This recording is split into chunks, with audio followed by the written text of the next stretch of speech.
Hey, and welcome to the Empty Nester Life podcast. I'm Jackie. And I am Mark. And today we are coming at you from our third actual episode, but our first one that's going to be in what we think is going to be our typical format. We shall see. We shall see. Everything morphs, like we said in our last episode.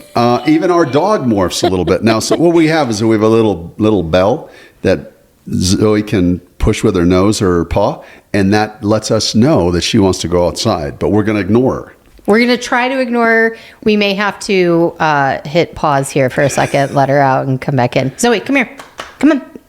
Anyway.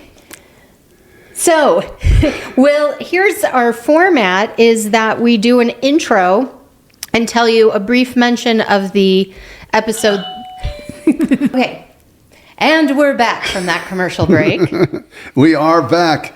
Just a small little respite. Yes. So what's been going on around here before we're going to get into the whole health journey that I've been on, and hopefully it'll be helpful for you. What's been going on around here? So around here, you know, it's funny because we've got this little format. We're supposed to be talking about some lighthearted stuff. Doesn't feel very lighthearted around the Tate household these days. Not right now. Jackie's mom is terminal, and there's no other way to say that. The sweetest, greatest mother-in-law you could ever want. Great Bible teacher, unbelievable lady, super sweet, super smart, definitely irreplaceable, but she's in her last days. Yeah. And so it's hard to be lighthearted, though, you know, we know that life goes on and all that kind of stuff.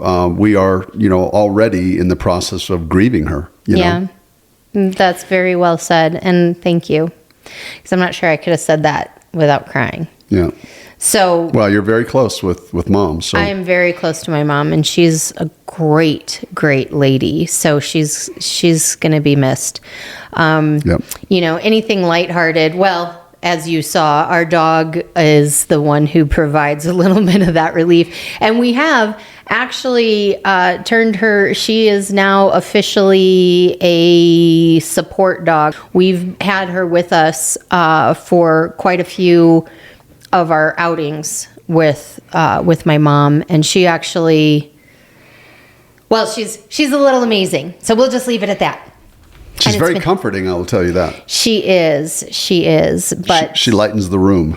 Yep. But she does. She's good. She's kind of got a sense of when something is happening, and she's able to. Amazing. Anyway. Amazing. Yeah. So she's gone from extremely spoiled pet to extremely spoiled support dog. Yeah. So hopefully during this intro, we'll have some really fun stuff to go over.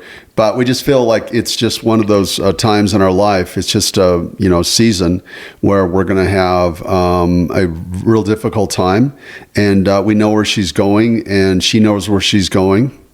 She's going up with the big guy, and so we know that for a fact. And so, she's been born again. So we're really excited for her, because it'll be a lot easier for her once she's with him. Yeah. But right now she's not, and she's going through a very, very difficult time, and that makes it hard too. It is hard. I mean, she's at this point right now. She's at the point where I enjoy every moment I have with her and all of our texts back and forth, but it's so hard to see her suffer. And it really is, I feel like, at the point where you're praying for God to come and end her suffering. Well, and it's not just text messages. You're going back and forth to the valley. I mean, she loves her mom. She wants to spend as many minutes as she can with her mom, and as many seconds as she can with her mom. So it's not text messages. It's more text messages for me. I haven't seen her now for a couple of weeks. But it's Jackie's back and forth. She's heading, it's a Saturday right now. Monday, she heads back down for a couple more days. Yeah. So, and not only, she's a very supportive, loving daughter. She's not, I'm texting you. Hi, Mom. Not doing that. No, it's also, I'm also going down there at this point too, not just in order to see my mom, but also to support my dad, because she is, my dad is her caregiver, and she is in the space where she's needing it 24/7. So I am trying to go down there to see her, yes, but also to support my dad and, give him a break if he needs to go to the store or take a nap or whatever. And my brother lives only a few minutes from my parents, so he and his wife are there to support them as well. But, just anyway, there's our lighthearted segment. There's our lighthearted segment. Welcome to the world of the Tates. Yes. Moment. So, Yep. All right. So that being said, we're going to tell you, and we're trying to keep it like not too in-depth detailed, but we're going to dive into what happened with Mark and how we even stumbled on his heart problem, and then kind of the journey we've been through and what we've learned. But I do want to start with this. You got these tests that revealed something pretty significant just because of a regular checkup. It wasn't, I mean, if you know my husband, he is one of the most health conscious people, or we kind of thought you were until we went through this. But you're physically fit, you're very active, mountain biking, working out, hiking, all of that kind of thing. So you all my life. Yeah, all his life. I took 9 months off after I graduated high school, and then I got right back into running 10Ks and triathlons and mountain biking and racing street bikes and all that stuff. Yeah, and if I can brag on you for a second, you even went, what year was it, 2004, that you went to ride the course of Tour de France? In the Pyrenees. In the Pyrenees. So, I mean, brutal. He's legit. He's not, he's not like, oh, I think I'm going to ride for a couple miles. He's actually done a lot of the stuff. So it was truly surprising to find out that you had a heart issue. So why don't you start with what was that test that you took and the results? And I don't remember any of it. Blocked it all out. I guess we should have done this. Well, let me just say this at the top. When they say when you have problems with arterial cirrhosis, which is what I have, they say it's 50% lifestyle and 50% genetics. And I always say, well, it's genetics. My mom did die from heart attack, stroke. My dad died from basically that, arterial cirrhosis, that sort of thing. So it's true. But I used to start my days with a bagel. Carbs right away. But I digress. So it was it was 65 at the time. I'm 66 now. It's hard for even me to say that I'm that old. I don't even understand it. I'm not sure how I got here. It is what it is. 65 years old. My doctor here in Flagstaff said, what we should do? I always do this when guys get to be 65. You should do a CAC score or a test. And I said, a CAC? So I don't even know what that is. It's a calcium score. CAC's calcium score. So basically what we do is we just do a sonogram, over your heart to look at your 4 arteries that go into your heart. And let's look at those. And I'm thinking to myself, yeah. I have a little bit of AFib. My heart goes in and out sometimes. I've had that before. I know heart problems in our family runs. So I thought, whatever you want to do. And it's a nothing deal. It's like $80, $100, something like that. It's not an expensive thing. And so I went and I got it. And much to my chagrin, somebody from the office didn't call me. My doctor said, you need to talk to the doctor. Your doctor said you need to talk to the doctor? Well, yeah. No, we were sitting in a restaurant and the phone rings and they, usually if there's nothing wrong, they go, okay, we got your test results. There's nothing wrong. We'll see you next year. And in this situation, they called and said, you need to make an appointment with the doctor. And he goes, well, can't you tell me the results? And they said, no, the doctor has to go over those with you. Right. That's what it was. Yeah. That's what it was. So I show up and he said, well, so you got kind of a high CAC score. So CAC scores, they're calcium scores. So calcium, though, what I'm talking about is the bone in your arteries. This is the hard calcification that's in your arteries, not your veins in your arteries. It doesn't mean your veins aren't affected, but they don't really look at your veins. And they said it was a 127 score. But and that's a pretty high score. What does that mean? So there's a scale. If you look it up on the internet, you can kind of see anything over 100. It's starting to get a little bit of a problem. It's kind of, there's 4 stages, and I was already in the 3rd stage, based upon my research. And I was like, wow. And I didn't know at the time. I'm sitting here, Huddy, somebody, you're a 127. It's your lower ventricle, which is the widowmaker. So it's in the worst spot. All your other arteries are perfect.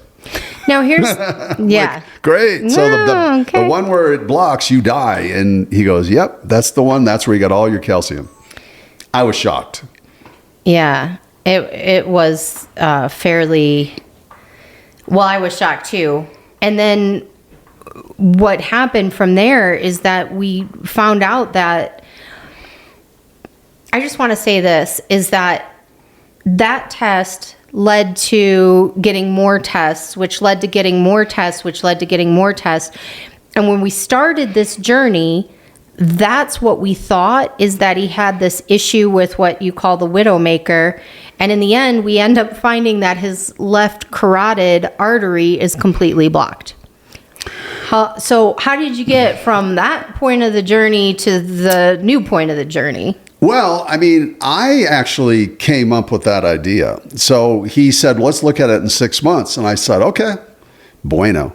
And I left. And then I went and researched it. And they said, well, if you've got a kind of a high CAC score, so the CAC score is very important. Under 100, you're probably okay. Over 100, what you should probably do is get a sonogram on your carotid arteries. You have 4 main arteries that go into your brain, that feeds the blood into your brain. And I'm not a doctor, and I don't even play one on YouTube or Instagram, so neither does Jackie. So I'm not a doctor, but I mean, I think I can recommend a CAC score. And you don't have to be 65 to get a CAC score. Let's say you've been inactive, and you love, white stuff, breads and all Pastas, that kind of rice, pastas, all that kind of stuff. Mashed potatoes. Yeah, and maybe you felt something a little weird. I'd go get a CAC score. Okay, so the high CAC score led me to sort of research and find out that maybe you should look at your carotids. And son of a gun, like Jackie said, my left carotid completely blocked. Now I'm thinking I'm dying. Well, I'm thinking, I really am. I'm thinking I don't really have much time left here. At any time I could have a stroke, because literally there's no blood going through. Came to find out that it basically was 99% blocked. The surgeon said, well, we can argue, Mark, if you want to. I can say it's 100% blocked. You can say it's 99. I'm okay with that assessment. Yeah. And okay. In the end of the day, it was, we weren't sure, would he be able to have surgery, and they would put a stent in it. But when it's that blocked, you're not able to put a stent in, and a surgery honestly could have killed him instead of saved him. Yeah, So, I mean, the doctor basically said, and I looked it up and stuff, and he had told me before, but he says, listen, I called the manufacturer of the stents that we use. They said there's no way. You can't stent it. And basically what a stent would do is they go and kind of blow it up and then put a stent in there, and that'd allow the blood to flow through. The problem is it would crush the stent because there's just too much calcium in it. It's bone. They don't, it's bone. And so they balloon it, and that's how they do the stents. Right. And the other thing that was kind of interesting with Mark specifically, that who would have known? You would never know this unless you were undergoing testing. But when he was showing us the blocked artery, remember how it looked like it was actually smaller from the start. Really? It did look a little, genetically, I maybe was a bit of an anomaly. Yeah. Like it was almost, yeah. So, I mean, I think that's true. I think that's that's true. It looked small. It almost looked like I was kind of born with a smaller left carotid. Mm-hmm. Yeah. And so that was part of the whole issue where, again, there's things going on in your body. You have no idea. And we are not really those people who are all about go get yourself on a bunch of medication, go get yourself, checked out by a lot of doctors. We tend to want to be natural, to treat health issues naturally when and wherever possible. But there is always a point where, hey, modern medicine exists for a reason. And so if you can take advantage of it, by all means. Well, it's weird. I've been on losartan for high blood pressure. And then they put me on a statin, and then they kept jacking up the statin. And I'm like, and they put me on a blood thinner, and then take a small aspirin. And so I had a lot of people. I went to a cardiologist, had a surgeon going, I had my general practitioner, a lot of people telling me what to do. And at this point, I'm like, I'm willing to take anything, because I'm a little worried about, having a stroke, having a heart attack, because I got calcium down here, I got a blocked here. I don't know what's going on. Here's the biggest worry. The biggest worry is that some of this calcium, this bone that's actually in your artery, and you can see it. The reason you can see it with a sonogram is it literally shows up like a bone. And so Yeah. I was just really worried that a chunk of that was going to fall off. Now, my surgeon ended up saying, yeah, probably not going to happen. You don't have enough blood flow to push any chunks. I'm like, well, that's a good thing, I guess. But really, the thing that really causes strokes and heart attacks is not your hard plaque. It's the other plaque that's rolling around inside of your arteries and veins. It's the soft plaque that's rolling around. And that's the key stuff. That's what you have to get on top of through diet and supplements. I came to realize and got on that totally changed some things for me. But that was the real key to the whole thing, is understanding. First off, my LDL was over 100. My overall calcium score was over 200. Not crazy. And they give you the statins to knock down your LDL. LDL is the bad cholesterol. HDL is the good cholesterol. But I came to find out that I don't believe, and again, I'm not a doctor, I don't really necessarily believe it's about cholesterol, because cholesterol is what makes your brain work. You have to have a lot of cholesterol in your brain to make your brain work. And so they'd put me on so much stuff, I literally ended up having an overall calcium score from, I got to remember, over 200 to 70. My LDL was 30. Because they had me on like a 20 milligram statin. And so I now was starving my brain. So here's what I did. Well, and can I say too, it was obvious. I mean, Space cadet. Being funny, but not. He really was. I was really worried about him. I wasn't all there. Yeah, I mean, because he just wasn't always tracking. Wasn't, he'd still be able to, it's not like all of a sudden you were just comatose, but it was, you just kind of slow. You weren't tracking. That was the thing that was concerning me. Well, he was starving. They were starving my brain of cholesterol, so my brain wasn't functioning properly. So I went on this little bit of a journey to find out how to clean up my body. Mm-hmm. And so Dr. Berg is somebody I recommend on YouTube, and I started following Dr. Berg and a number of other people on there, and I found out that inflammation is really the culprit to hard and soft plaque. And so what I had to do is I had to move from a glucose burner. Glucose is, sugar from starches. Anything white necessary is bad. Sugar is bad. Alcohol, I hate to tell you, it's bad because it turns into sugar. And so I said, okay. So the first thing I did, literally out of the box, I did a 3-day water-only fast. And I do have a video of it. Maybe we'll pop it up. I sit in my garage and I talk about it for 12 minutes, what it was like to do 3 days of water only. And then I've done a couple of, this over the last year, I've done a couple of 24 hours fasts. And then I completely, for probably 6 or 8 months now, my diet hasn't been that great now in the last 3 or 4 months because we had some good news. And so I started getting the good news and I started slacking off a little bit. But what it does something that's creates an environment inside your body that now is burning ketones. It's called autophagy. And what that basically does is you have a lot of bad cells inside of your arteries and your veins, and you're trying to clean that up. And autophagy is that kind of scrubbing process, and all those white blood cells that are bad, that are rolling around, that create clots, it gets burned up. And it literally starts burning off with proper supplements, starts burning off your calcium, the bone. Literally, it starts with K2 and that sort of stuff starts returning the calcium back into your bones. It literally starts pulling it out of your arteries. And I know this sounds like magic, but I'm going to talk about later on in this journey about how that actually happened to me.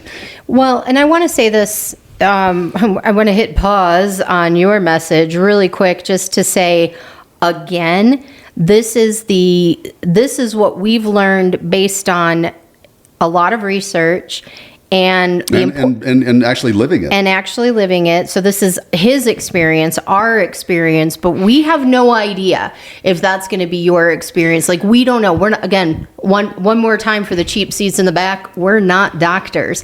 So we are in our show notes on, if you're listening to the podcast, or underneath in the description below if you're watching on YouTube, we're going to link a lot of the different channels and videos and things like that. Like, I really feel like we could do some supplements and stuff. We could put some of the supplements I went on and why I went on them. Yes. And so it's really important to me that we're detailed about that, because this is not like, I don't want anybody to listen to this podcast and go, well, this worked for Mark, I'm going to copy exactly what he did. Maybe it'll work for him. It might work for you. It might not. We want you to go to we're just being the source of the source and telling our personal story. Yeah.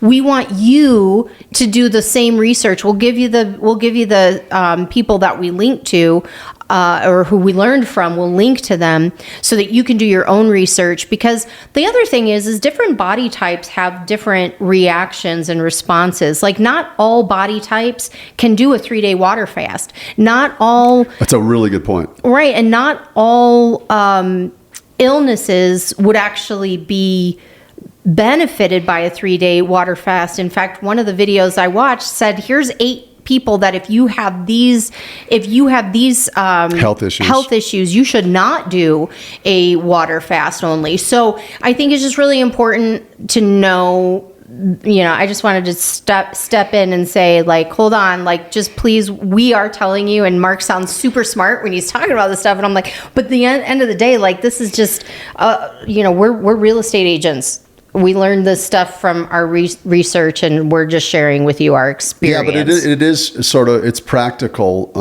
because let me kind of tell you about what happened. So, no surgery. That's not happening. I'm kind of walking around with a little bit of a cloud. Yeah, we really thought Mark kind of had one foot in the grave, to be honest. A year or two out. It could be 10 years out, but chances are they say if you have a calcium, a CAC score of 127 over 100, whatever, 120, that you're 3 to 5 years away from an event, some sort of cardiovascular event. I'm like, it's not great. So I'm going to have a stroke. I'm going to have a heart attack. I might have both. Yeah. And so you walk around a little bit of a cloud. It's not like I'm an upbeat person. I'm not walking around here, what is the Peanuts guy with the cloud, Linus? No, Pigpen with the dirt cloud. Yeah, that'd be Pigpen walking around with my little dirt cloud. It wasn't that, but it was definitely this sort of little bit of foreboding thing. This, and I'm sure there are people watching this that have had challenges, and certainly Jackie has too, that all of a sudden you have this thing that sort of is hanging over you health-wise, and you're just like, you might be diabetic or something like that, and that's a hard thing. So yeah, heart goes out to you. I totally understand that, because I didn't understand it before, and now I understand it a lot more. I understand that sort. It's sort of a mental suffering, even though I didn't feel like really bad. I definitely had an energy problem for sure, and still have a little bit of an energy problem. But I didn't really feel that bad. I didn't feel like, wow, I'm this sick person. I have this really bad disease. I didn't feel like that guy. Well, and that was the other thing too, is that because of the blocked carotid, he had to adjust his exercise, and, he couldn't, his cardiologist was saying, like, I don't want you peaking out your cardio anymore. And he would go and ride hard, and he'd ride his mountain bike and my vision would get blurry and stuff like that. Yeah, don't do that no more. Yeah, okay. Yeah, maybe don't have blurry vision when you ride. That might be important. I wanted to say too, is that when we were in this period of time, and then let's skip to your good news and that type of thing. Okay. But when we were in this period of time, as your spouse on the other side of this, it was hard. And you should be a fly on the wall during some of our date nights. Remember that one night we sat at Nick's, and we literally sat in a booth in a really nice restaurant with, nice atmosphere type thing is what I'm trying to say, but in this little private booth. And we talked about what happens if he passes away. Where is this? Where is that? What do I need to do? Who gets what guitar? Who gets what guitar? Do you want to be cremated? Did you want to be cremated? Do you want to be buried? What kind of service? We had these conversations. Do you remember any of it? Yeah. Oh, do you? Okay. She has a great memory. I remember. She remembers everything. Much to his chagrin sometimes, I will say. Well, wives, you know who you are. And guys, you know who you are. We remember it all. I remember when you did this that one time in 1982. That's the problem. Okay. But no, I mean, so as the spouse, I'm walking around mentally preparing myself for what happens if. And I am younger than Mark. So, I mean, we got into this marriage with my, in the back of my mind thinking, someday I'll most likely be a widow if we both, lifespan. Yeah, if we both averages. live to the average life expectancy, I will be a widow. There's just no two ways around it. But I mean, this journey started, I was only 49. I just turned 50. So for me, They'd be a pretty young widow. Still in my 40s, thinking about all of this. What am I going to do? It was something. She was looking at new, more puppies online. Yeah, I've told Mark that get a couple more dogs. I told Mark that if he passes away, I am not going to get remarried. I'm just going to get a bunch of dogs. That's my goal. My whole deal was like, hey, do what you got to do. But again, I mean, these are the conversations we're having. Not exactly like, weird. Hey, where are you going to travel? Where are we going on our next vacation? Yep. No, not any of that. So, okay, so Mark, we talked a lot about the research you did and a lot of the life changes that you made. Talk about your diet, because I want to say that in all of our research, diet is the main thing that comes up again and again and again. And I think that especially as Americans, we don't think that much about the effect our diet has on us. And yet, I mean, we all know it in the back of our mind, like, yeah, we should eat this instead of that. However, Mark already ate what we thought was healthy, and then we had some pretty significant wake-up calls. So talk a little bit about some changes you made. Well, let me give you a little history. So it wasn't that long ago that people didn't eat, 3 square meals or snacks in between the 3 square meals. They would, they hunted and they gathered. And sometimes they wouldn't have a full meal for a day or 2 or 3. And our bodies are really, really good fat burners. And we turn them into glucose burners. We turn them into sugar burners, and they're really inefficient. So when you eat more glucose type carbohydrates, not necessarily the proteins, but the carbohydrates, it turns it into fat, and it turns it into inflammation, and it turns it into plaque, and it turns it into soft plaque. And so that's what happens. My body doesn't have much insulin resistance, and so it's about insulin. So every time you throw sugar into your body, and that's again white things, potatoes and French fries and deep fried and white breads and sugar and alcohol and stuff like that, you get an insulin spike, and that insulin spike is inflammation.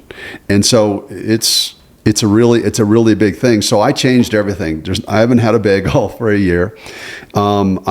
And he's brought up bagels several times. I do want you to know he legit had a bagel, at least one every day. He was I'd have for lunchtime time too. Hooked on bagels. I just like carbs. I just like the carbs, And he used to even tell me I would cook meals, and for a while, need carbs. Yeah, like I would make meals where I wasn't having carbs, and I would make like a side of rice for him or a side of pasta for him because he was adamant that he needed his carbs. I needed my energy. Yeah, not true. No. So anyway, once I did that fast, my body did turn into a fat burner, and I dropped 7-8 pounds. I'm roughly 170, 171, 172, but I was running 178 to 180, which wasn't heavy at all for me. I'm almost 5'11", just about 5'11". So I wasn't heavy or anything like that, but it really, really changed everything. So I'm going to tell you, diet is huge. So now I do steel cut oats and blueberries and strawberries and walnuts and chia seeds and papayas and all that kind of stuff, and raisins in the morning. That's what I have. And I won't have pasta for lunch. You know what I mean? I'll try and have a salad. If I do the carbohydrate, it will be a brown rice, but I won't eat that much of it. And so that's been a really big thing to cut down on the inflammation. And I didn't know if any of this was working whatsoever. Well, apparently though, it really has worked. Now, again, taking a lot of supplements too that really help with inflammation and work with this whole idea of burning off some of this plaque. Right. Well, before I know where you're going, hold that thought for just a second, because I really want to stay here for a second on diet. One of the things that Mark said, and I just really want to key in, is the importance of an anti-inflammatory diet. So we're going to find, I'm going to post a link to where you can find a really easy guideline for doing an anti-inflammatory diet. Inflammation is everything. It is. And some of the things that cause inflammation, again, not a doctor, look at the links below, but these are just things that we've learned over time. Like Mark said, all of these like high glucose type foods, carbohydrates are definitely something that leads to inflammation. Sugar leads to inflammation. But the other thing is processed foods. So really be cognizant. One of the things that I have learned is the fewer ingredients that are on the packaging, the better it probably is for you. Now, that's not 100% because you can have 3 really bad ingredients or something. But really, when you pick up something and you go, "Oh, this is going to be healthy. Look, it's a frozen fruit mix," and then you see 12 lines. All of these things that you can't, monodextrous, this and chemicals all too. of these things. That's why natural's better too. Yes. So try to keep your diet away from highly processed foods. Fast food, no bueno.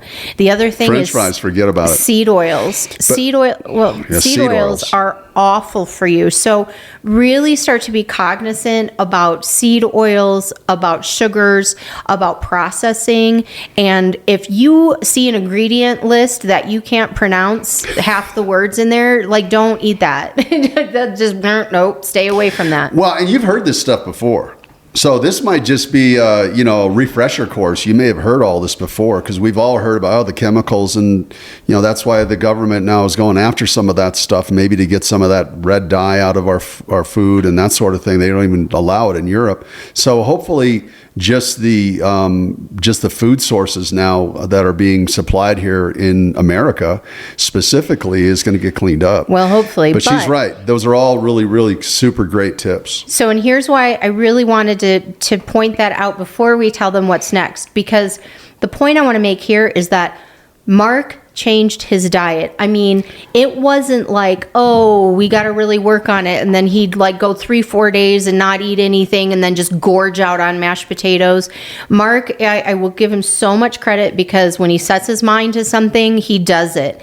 And so he really flipped his diet. I changed in our cooking. No, she did a good job too. Yeah, because I always say to her, Jackie, what is this? What is this here? That's quinoa. Okay. Yeah, quinoa's okay. We've switched from like the white rice and the mashed potatoes to grains like farro and quinoa. And if we had to have potatoes, they're sweet potatoes because those are lower on the glycemic scale. Things like that. But I wouldn't eat a lot of those. No. But my point is, you made the changes, and now tell them what happened. Well, I did make the changes, and let me tell you something. Once your body gets used to it, you feel so much better. You definitely have a more consistent energy. So you will feel better and you won't miss that stuff. Now, when you eat it, you go, oh, that was not good, because you can feel the insulin spike. Yeah. You literally feel it. Like a few days ago, I went and I had some pasta, white flour pasta. And I knew it was a mistake, but I was hungry and there wasn't really anything on the menu.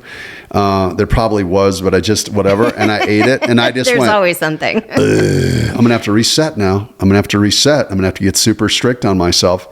And I have. Well, that's good, because now everybody knows, like, yes, he is very dedicated and disciplined, but he's certainly not perfect, as shown by that story. But I'm at 95%. Okay, so now, Okay. Enough. Enough waiting. So, you go in for these checkups. And so I went in for another sonogram, and that was really, really cool. Wait, because of your blocked carotid, he now has to go for a sonogram every 6 months to make sure all the other carotids are the right side. Well, there's only one other carotid, the right side. Now they're just watching the right side because my surgeon goes, forget about the left side.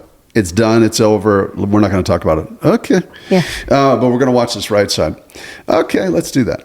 So I go in there, and I'm sitting with this guy who's a sonogrammist. I'm not sure what that is. Anyway, does sonograms, and his name's Harvey. And I call him Harvey because that's his name. But that's a joke. Anyway, okay, so I'm sorry. He said every time he tells the story, he tells that joke, and I'm sitting here going, in my head, I'm going, don't tell the Harvey joke. Don't tell. But if you found it funny, please tell us, because maybe I'll just lay off on the Harvey joke. But if you didn't find it funny, because that's his name. Anyway, sweetheart guy, and he goes. And he must have been trying to figure out like why I didn't have a stroke or I wasn't dead. He said, because your carotid's gone and blah, blah, blah. And he goes, you know what's really interesting about you? And he's doing the sonogram. He doesn't say anything for about half of it. He does one side, starts the other side. And he goes, what's really interesting about you, you have something that's very rare. And I said, oh, here we go again. You're thinking bad news, not good. Here we go again. You have a complete circle of Willis. And I said, what? He goes, let me see. Let me show you. So he turns the thing. Now, you cannot see a circle of Willis in a sonogram. You have to have a CT scan. And again, I went through all that whole where they put the dye in you and, you know, that all that You've CT. had all the tests. I had all the tests. Mm-hmm. Yeah, I had all angiograms, all that stuff. And so had all that. So once you get into it and you're kind of in a serious situation, you're going to have all the tests. Not fun. Don't like any of that stuff. You sit in the machine and king, king, king, king. Anyway, so did all that stuff. But he says, you have something that's very unique. You have a complete circle of Willis. He goes, and what's a circle of Willis, Mark? So basically, let's just call it a blood cul-de-sac in the base of your brain. And it's basically what distributes the blood from your arteries, including your carotids, up into your brain. It's pretty important. It's the place where, you know, everything gets connected. He says most people don't have a complete circle of Willis, but you know what? You do. So this means a complete circle of Willis means that your blood will flow in this, even if you have a blockage, in this circle. And so even if you have a blockage, it just reroutes and finds another way to go. Most of us don't have that. So there's a break somewhere. So instead of just going in a complete circle all the time, it kind of goes this way, comes back around this way, and then circles back around. And so because of that, he says, you're just not going to have a problem. He said, here's what you're not going to do. Die from this. I go, you're kidding me. He goes, you're not dying from this. He said, this is basically redistributed your blood. He said, it's kind of rare. And I ended up looking it up, and it's like 10 to 25% of all human beings. It's a genetic thing. It's not something that I did. It's something that God did, you know, when he formed me, and he gave me a complete circle of Willis. And bottom line is that he says, yeah, you're fine. You're not dying from this. You got something rare. 10 to 20% of all humanity has this, and you happen to have it. And I was like, Harvey, I literally said this to him. You have no idea what you just said to me. I said, I've been walking around with a cloud. He goes, no, you're not dying from this. Okay. Wow. Which that in and of itself is a miracle. Because he's not really supposed to be like a doctor and tell me about my condition. Right. But so that's something that's unique to you. And so we feel really super blessed by it. However, tell what the surgeon's assistant said, because this has everything to do with the results of changing up your diet and using the supplements. Yeah. So then that was like about 10 or 14 days prior to, they always do the tests obviously before you see the real guy. And so met with the real guy, the surgeon, and He was in for about 45 seconds. Yeah, nothing's really changed. You know, how you doing? Everything's good. Okay, we took a look at it. Your right side's still good, because he's just concerned about my right side and surgery. All right, peace out, literally. And then the PA sitting there, his assistant, pardon me, and she says, wow, this is pretty amazing. And I'm like, yeah, the circle of Willis, huh? No. I go, what? You had a surgery score of 3. Now, wait, you always tell the story this way. No. What is a surgery score? What's the scale? 1 to 4. 4 being surgery. 1 meaning you're totally good. You don't even need to be here. You're not coming back. We'll see you. Yeah. Okay. So now go ahead and say you had a surgery score of 3. Yeah, surgery score of 3, and it was like 3.12. Now you have a 2.12. She goes, wow. She goes, I don't see that. That's amazing. I go, what? She goes, yeah, like you literally have reduced your surgery score. I go, really? She goes, yeah, I don't see it. I'm like, and I thought to myself, diet. That is the result of And changing supplements. the diet and the supplements. And again, we'll put some links to the different supplements that Mark takes. But I just feel like, and again, you got to do your own research on these supplements to know what's going to be right for you and your body type and what your particular situation is. What I do want to say about Mark is that he didn't just like randomly go on to Amazon and like, I guess I'll take this one, I guess I'll take that one. No, I he did researched a it. lot of research and also a little bit of trial and error, where some of them he took, he goes, no, this isn't right, got rid of that type of thing. Mm-hmm. But yeah, I mean, so what's amazing to me and what I really hope you take away from this is that Mark's an example, like a real world example of the difference that diet can make. And I think we hear it all the time. Like Mark said, we're not telling you anything revolutionary when we talk about fixing your diet and not eating processed foods or a lot of sugar.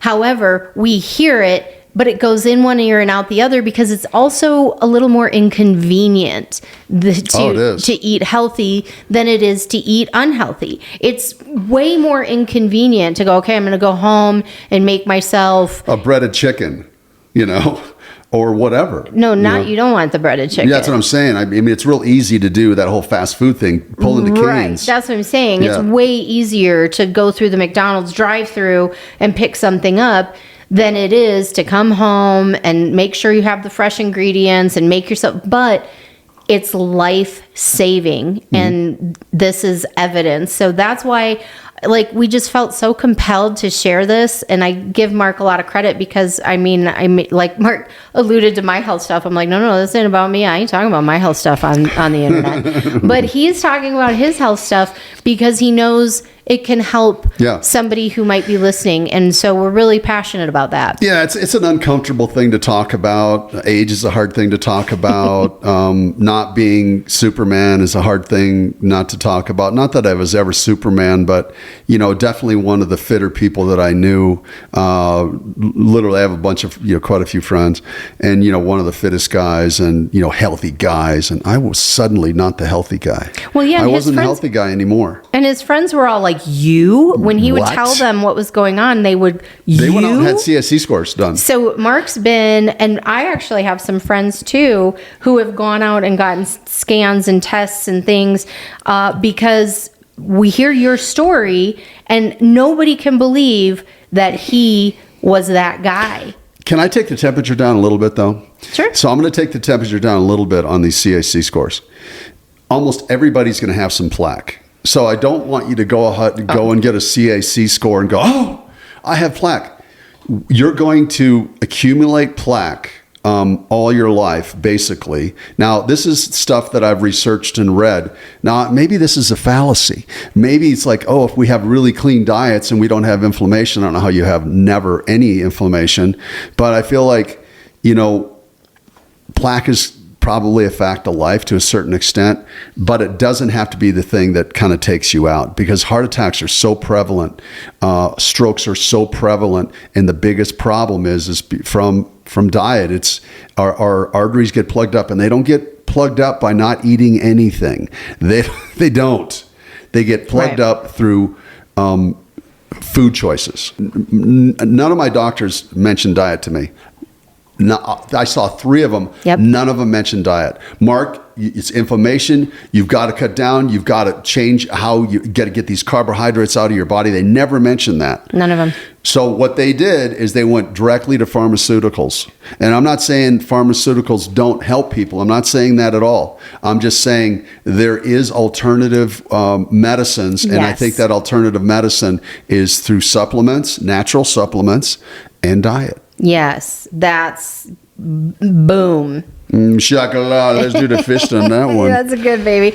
Okay, so let's give a little wrap up here. Here's what I wanted to, I was taking notes while you were talking, and here are some bullet points that if you can use these as takeaways from today's episode would be great. Number 1, get tests done. You may not know what's going on, but let's face it, these bodies are not meant to last forever. They're going to wear out, but you know what? There is medical modern medicine is great in a lot of ways, and testing to tell you what you need to be focused on is one of the ways. And while you're here, be as healthy as you can be. Absolutely. So the next thing actually goes to what we just said. Follow your doctor recommendations, but not blindly. So I like what you were just saying right now is that, like, yes, listen to your doctors, but don't only listen to your doctors, because as he said, none of them talked to him about diet. None of them talked to him about supplements, natural supplements. In fact, one of them said he was talking about doing these supplements, and the whole regimen was going to cost, a couple $1,000s or whatever. I did IVs. Yeah, this IV regimen, which we don't know if it helped or didn't help. Called you Plaxil. Tried it. Called Plaxil. Yeah, so we're not necessarily recommending or not recommending whatever. Do your research. But the one doctor said, you'd be better to take that $2,000 and give it to a charity than you would be to do that. So and I thought to myself, I'm still doing it. Yeah, still doing it. So that's the point, is that especially in America with Western medicine, they're very focused on the chemical, the chemistry, the pharmaceutical, the surgery, that type of a thing. And they really don't integrate that holistic body system that your diet creates. So, and I'm so much a bigger believer in that now than I ever was. Yeah, absolutely. So follow your doctor recommendations, but not blindly. Next point is do your research. Do your research. Mark did extensive research for his specific problem and for his specific things that he has, his body type, his age, his all his exercise level, all of those things. Good stuff. And then in doing the research, he didn't just listen to one resource. He cross-referenced resources, and I think that's really important. You mentioned Dr. Berg. But there was a number of people, especially when I got into do the intermittent fasting, I watched quite a few people on it, did a lot of research on it before I ever did it. Yep. So all of those things to be said is that we wanted to tell this story because we know that as we age, it's a fact of life. You're going to have some health stuff coming at you. And if you're listening to a podcast called The Empty Nester Life, you're probably on the back half of your lifespan. And so these are things that are going to be pertinent to you. And if you're young, watch your diet, because what you eat today is going to matter tomorrow. That's true too. That is true too. So, hey, thanks for joining us for this. This was kind of our real talk, our first real episode in terms of the topic and format and all of that good stuff. So what we do want to incorporate in the future is we want to take any questions or comments that you might have on this episode and talk about them in the next episode. So if you have a comment or a question, please put it down there. We're going to address it in our next episode, and we'll have a little segment for that. And other than that, I think for now, we'll go ahead and wrap this puppy up. Yeah, thank you so much for watching the Empty Nester Life podcast. This is episode 3. Stick with us. Hopefully there'll be a lot of content here that you're going to really enjoy.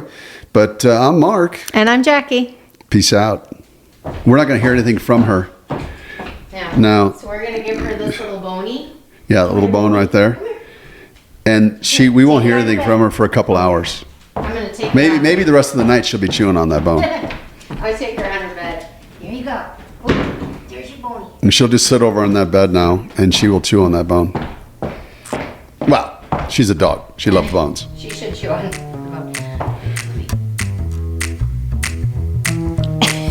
I don't mess with the microphone. Ooh, shocking. I don't know why you're getting shocked. All right.